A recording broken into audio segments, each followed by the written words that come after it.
Hello everyone, good evening and welcome back to my channel. আজকে চলে এসেছি তোমাদের সাথে একটা দারুণ জিনিস শেয়ার করতে, তাও আবার অন ক্যামেরাতে। সেটা হলো একটা সিক্রেট রেসিপি, আর তারই রহস্য আজকে তোমাদের সামনে আমি ফাঁস করব। তোমরা চলো ভিডিওটা কন্টিনিউ ওয়াচ করো। আই হোপ আজকের ভিডিওটা দেখতে তোমাদের অনেক ভালো লাগবে আর তোমাদের জন্য অনেকটা হেল্পফুল হবে। তো দেখতেই পাচ্ছ এখানে আমি কি কি নিয়ে নিয়েছি। এখানে নিয়েছি কিছু শুকনো লঙ্কা, কিছুটা সাদা মেথি, কিছুটা পোস্ত, কিছুটা জিরে, কিছুটা মৌরি, আর ওই যে গ্রিন কালারের বোলটায় দেখছো ওখানেই রয়েছে আমার সিক্রেট মশলাটা। তার মধ্যে কি কি আছে তোমাদের সাথে একটু শেয়ার করে দিই, বাকি সিক্রেটটা তো পরেই জানতে পারবে। তো ওখানে লবঙ্গ, এলাচ, দারচিনি, গোলমরিচ, ধনিয়া, জিরে, মৌরি সমস্ত কিছু রয়েছে।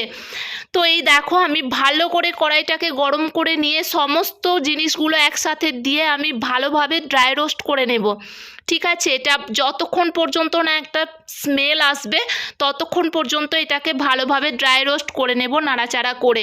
তো সব একসাথে দেব না, যেটা যেরকম সেটা পরপর দিয়ে দিয়েছি। ফার্স্টেই দিয়েছিলাম সাদা মেথি, তারপর মৌরি, তারপর জিরে, তারপর শুকনো লঙ্কা, তারপর ওই গ্রিন বোলের ওই মশলাটা, তারপর দিয়েছি পোস্ত।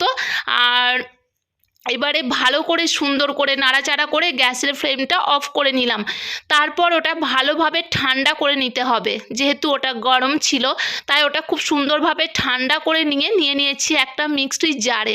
তো এবারে এটাকে আমি সুন্দরভাবে ব্লেন্ড করে নেব, একদম একটা পাউডার বানিয়ে নেব। আর তারপরে দেখো আমার পাউডার বানানো হয়ে গেছে, আমি মিক্সির গ্রাইন্ডার থেকে ওটাকে নামিয়ে নিয়েছি।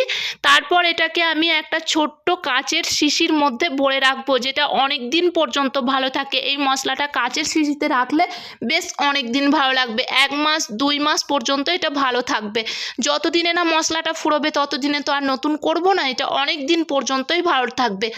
এটা মানে ফুচকা, আলু কাবলি, ঘুগনি, তারপর এইদিকে 12 ভাজা, চাট মশলা, পাপড়ি চাট, আবার বাঁধাকপি, মুগের ডাল, সমস্ত কিছু A to Z যা যা খাবার আছে সমস্ত খাবারে এই মশলাটা যদি ইউজ করা যায় লাস্টে 1 ফোঁটা করে, তাহলে সেই খাবারের স্বাদ যেন আরও দ্বিগুণ হয়ে যাবে।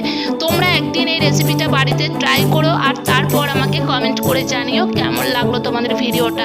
চলো আজকের মতো টাটা, দেখা হবে আবার নতুন কোনো ভিডিওতে। Love you all.